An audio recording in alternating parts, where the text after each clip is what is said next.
Assalamualaikum warahmatullahi wabarakatuh. Alhamdulillah, hari ini kita dapat diberi kesempatan untuk dapat berkumpul kembali dalam keadaan sehat dan tanpa halangan apapun. Sebelumnya, saya mau mengucapkan terima kasih kepada teman-teman semua karena telah mau menyempatkan untuk menghadiri kegiatan layanan konseling kelompok ini. Sebelum kita memulai layanan konseling kelompok ini lebih jauh, alangkah baiknya kita berdoa terlebih dahulu.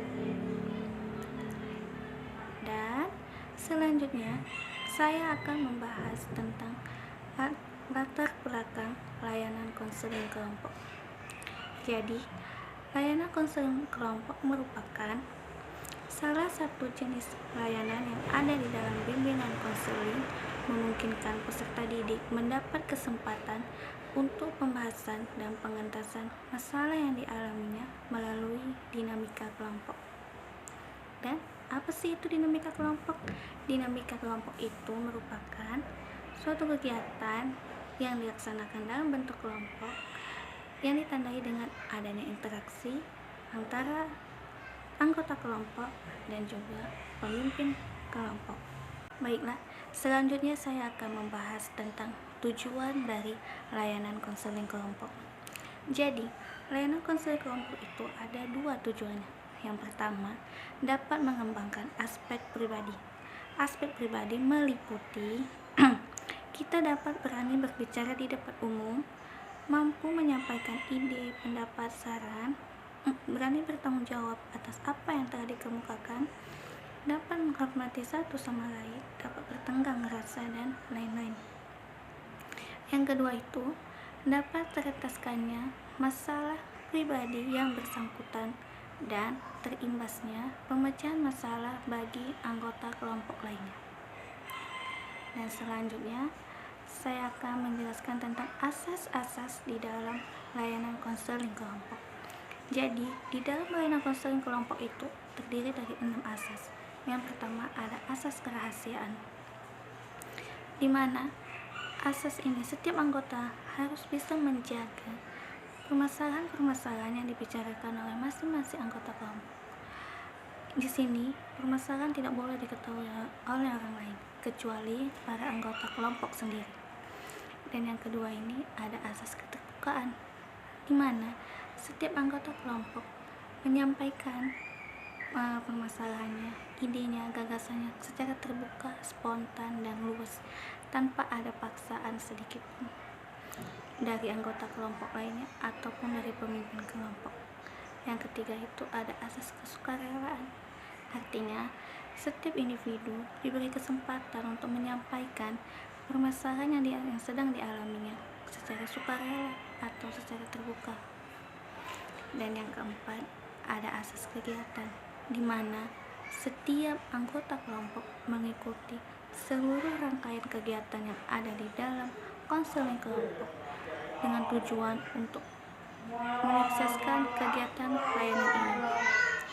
Dan yang kelima ini ada asas kenormatifan, di mana setiap anggota kelompok masing-masing menghargai pendapat dari teman-temannya atau pendapat dari anggota kelompok lainnya.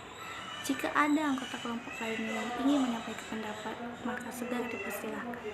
Atau dengan kata lain, tidak ada yang berebutan, karena semua mendapatkan kesempatan yang sama. Dan yang keenam itu ada asas kekinian. Asas kekinian ini di mana permasalahan yang disampaikan oleh masing-masing anggota kelompok itu adalah masalah yang benar-benar sedang dialaminya dan benar-benar masalah yang ingin diselesaikan secepatnya. Selanjutnya, saya akan membahas tentang tata cara pelaksanaan layanan konseling kelompok.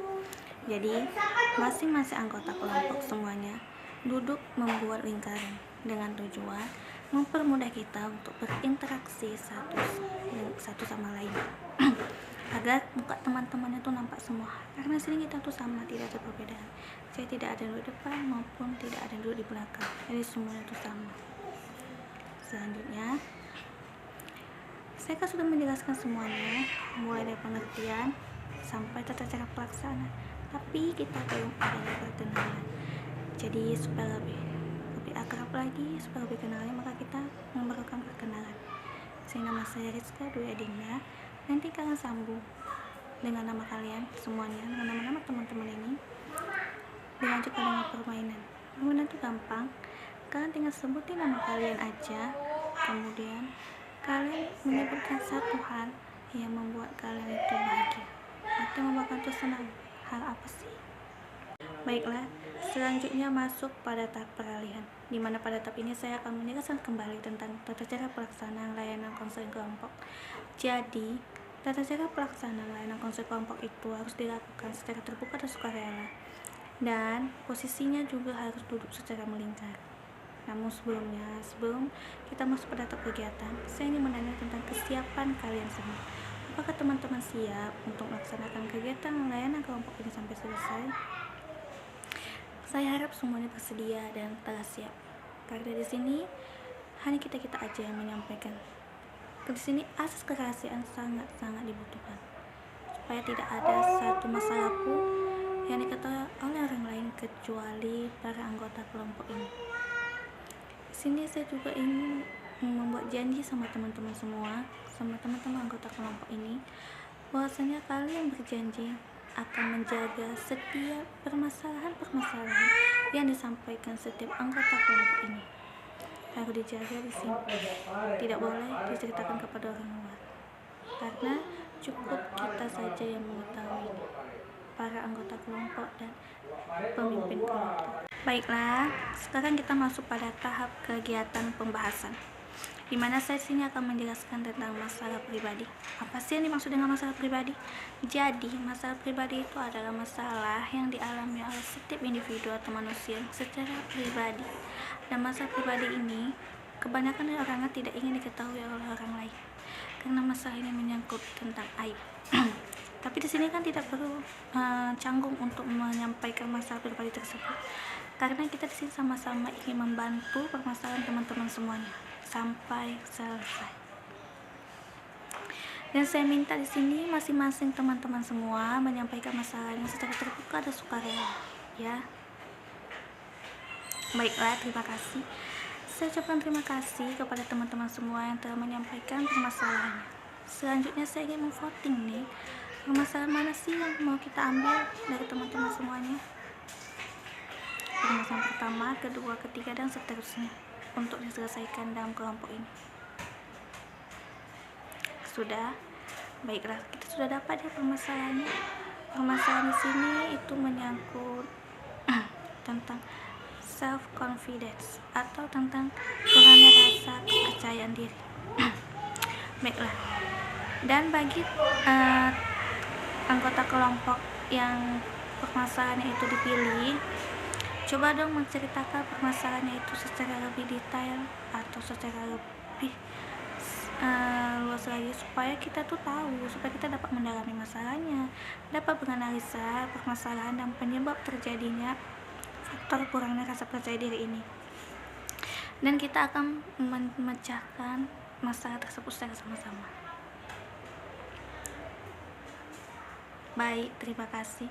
Terima kasih semua. Saya ucapkan terima kasih kepada teman-teman semua yang telah mau menyampaikan ide pendapatnya tentang permasalahan ini. Dan bagi klien yang masalahnya terpilih, saya harap dia dapat merubah pemikiran irasionalnya menjadi pemikiran yang rasional. Dan di sini kita akan menyampaikan komitmen. Apa sih komitmen itu? Komitmen itu disampaikan tujuan kita ke depannya itu dapat mengubah gaya hidup kita ke arah yang lebih baik lagi. Seperti kurangnya rasa percaya diri itu kenapa? Karena kita melihat orang itu semuanya itu lebih, sedangkan kita tidak mempunyai kemampuan itu. Salah, setiap orang itu mempunyai kelebihan dan kekurangannya. Jadi tidak perlu merasa kurang percaya diri. Dia berbakat dalam suatu bidang tertentu dan kita juga berbakat dalam suatu bidang tertentu, ya. Jadi kita harus bisa memfokuskan pikiran rasional kita menjadi pemikiran yang rasional. Baiklah, layanan konseling kelompok ini sudah masuk pada tahap pengakhiran. Di sini saya akan menyampaikan bahwasanya kegiatan ini akan segera diakhiri, dan saya meminta kepada teman-teman anggota kelompok lainnya untuk menyampaikan tujuan yang ingin dicapai setelah mengikuti layanan kegiatan konseling ini. beserta menyampaikan pesan dan kesannya terhadap layanan konseling kelompok yang telah kita laksanakan sekarang ini. Dan saya ingin membuat sesuatu lagi, bahwasanya apakah teman-teman semua ingin melaksanakan layanan konseling kelompok lagi? Jika iya, maka segera dibuatkan jadwal dan waktu yang tepat. Jika sudah, kalian bisa menjumpai saya nanti. Dan saya ucapkan terima kasih kepada teman-teman semua yang telah berpartisipasi mau mengikuti acara kegiatan layanan konseling kelompok ini dari awal hingga akhir. Selanjutnya kita berdoa terlebih dahulu, karena acara ini sudah berjalan dengan sangat lancar dan penuh dengan hikmah. Dan supaya kegiatannya ditutup dengan lebih hangat, harmonis lagi, kita saling bersalaman dan saling menyanyikan lagu sayonara, mungkin bisa. Baiklah, saya akhiri. Wabillahi taufiq wal hidayah. Wassalamualaikum warahmatullahi wabarakatuh. Sampai jumpa di lain waktu.